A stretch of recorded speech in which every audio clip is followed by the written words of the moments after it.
প্রশ্ন করেছেন, আসসালামু আলাইকুম শেখ। ওয়ালাইকুম আসসালাম। তোরা নিজের দেশ ত্যাগ করে কাফের দেশে মারা গেলে নাকি জাহান্নামী হবে, সূরা নিসার 97 নম্বর আয়াতে বলা আছে। এই আয়াত সম্পর্কে বুঝিয়ে বলবেন প্লিজ। 97 সাথে 98 নম্বর আয়াত, এই দুটোর তফসির আমার আছে, এছাড়া অন্যান্য তফসির আছে, সেসব শুদ্ধ তফসিরগুলি পড়ে নেবেন। জি, তো তাতে স্পষ্ট হয়ে যাবে। এতে বলা হয়েছে যারা কাফের সমাজে জীবনযাপন করলো অথচ তার মুসলিম সমাজে আসার সুযোগ আছে, এবার মুসলিম দেশে থাকার সুযোগ আছে, আপনার বাড়ি মুসলিম দেশে, বাংলাদেশে, পাকিস্তানে, মুসলিম দেশে, কাফের দেশ থেকে নয় আর এক কাফের দেশে যান।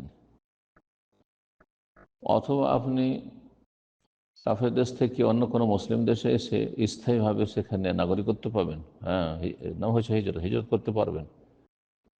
আর যেখানে কাফের দেশ আছেন সেখানে জুম্মা জামাত কায়েম করতে পারছেন না, নিজের পর্দা বহাল রাখতে পারছেন না, নিজেদেরকে হারাম থেকে বাঁচাতে পারছেন, নিজের আগামী প্রজন্মকে হয়তো হারাম থেকে বাঁচাতে পারবেন না, মদে কেউ ডুবে গেল, জেনা ব্যভিচারে ডুবে গেল, শুকরের গোস্ত খেতে লাগলো, হারাম কাজে লিপ্ত হয়ে গেল, অথবা বেদিন নাস্তিক হয়ে গেল, এইসব আশঙ্কা রয়েছে। যদি এমনটা থাকে তাহলে কাফের দেশে বসবাস করা জায়েজ নয়।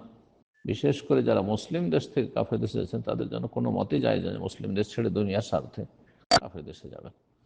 কিন্তু এক কাফের দেশ থেকে আরেক কাফের দেশে অন্য কোনো বিকল্প যদি না থাকে, 98 নম্বর আয়াতে সেটা বলা হয়েছে, কিছু পুরুষ, কিছু নারী আর শিশু, এদেরকে আল্লাহ ধরবেন না, ফাসাল্লাহ ইয়াফু আনহুম, আল্লাহ তাদের ক্ষমা করবেন, কারণ তারা নিরুপায় ছিল।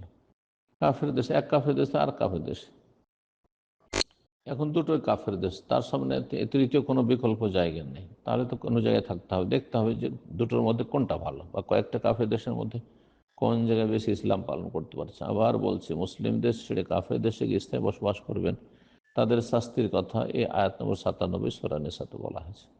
অথচ আপনার সুযোগ আছে মুসলিম দেশে বসবাসের। আল্লাহ বোঝার তৌফিক দান করুন, আমলের তৌফিক দান করুন।